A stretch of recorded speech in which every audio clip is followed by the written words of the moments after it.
and one of them's a 40D and they're both Canons. So which one would you recommend?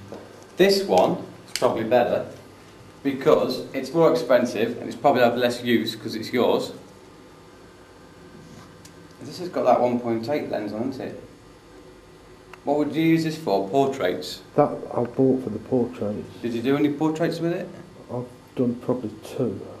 Were they any good? So, well, it didn't work too bad. Did you have it all set down at its lowest point? What I struggle with is I never know what settings to put on because it's always on automatic. Is it on now?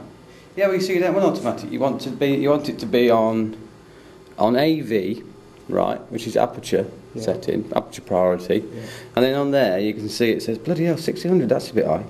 You can see it says 2.8. So that's the aperture size.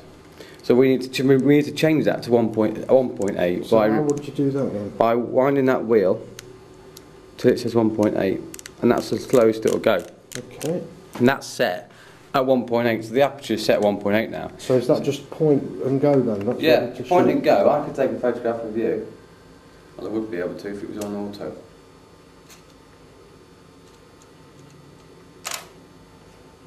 Yeah, look at that, you see? It's come out quite well. You see how blurred everything is in the background? That's because it's got an aperture setting of 1.8. That's really cool. So I could change it again by rolling that wheel round. So that's cool.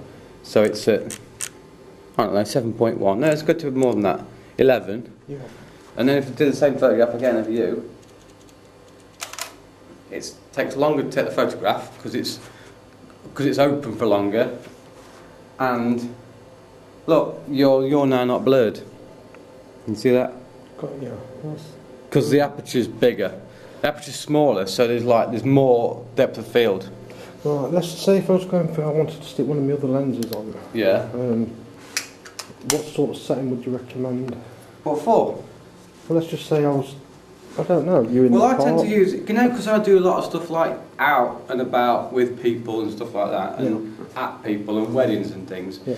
Then you don't very often get more than one chance to take a photograph, do you? Yeah. So you've got to get it there and then. So the idea is you put your most adjustable lens on, which looks like it's probably this one for you, 75 to 300, which is going to be difficult to hold and keep it still. But down at the lower end of that zoom at 70mm to about 200, that on here with automatic ISO set up so that it changes the light to whatever you want, changes the ISO to suit the lighting, so you can hand hold it and put it on P. Just put it on P, which is the adjustable auto, if you like. So if you want to change.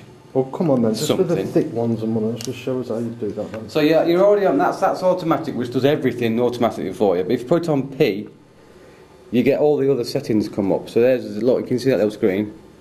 If you put it onto P, it all changes. So we've got RAW mode set, so it's taking photographs in RAW rather than, it's taking them in JPEG and RAW by the looks of it. Yeah. And then you'd be able to change different settings. So I can change. So what is it you're adjusting there by turning that? By turning that, I'm changing the aperture again, but it's compensating everything else for me. So if I want to be a bit more creative by altering my aperture setting to make it more blurred in the background or make it sharper in the background, then it alters all the rest of the camera settings for me. So I haven't got to worry about not being able to hand hold and get the right shot. So P is really useful. Even though you feel like a bit of a cheat, it's really useful. You should really be on them if you're a professional, but we're not doing that. We're talking of me now. Yeah, it's too hard. That's too hard. That's fantastic.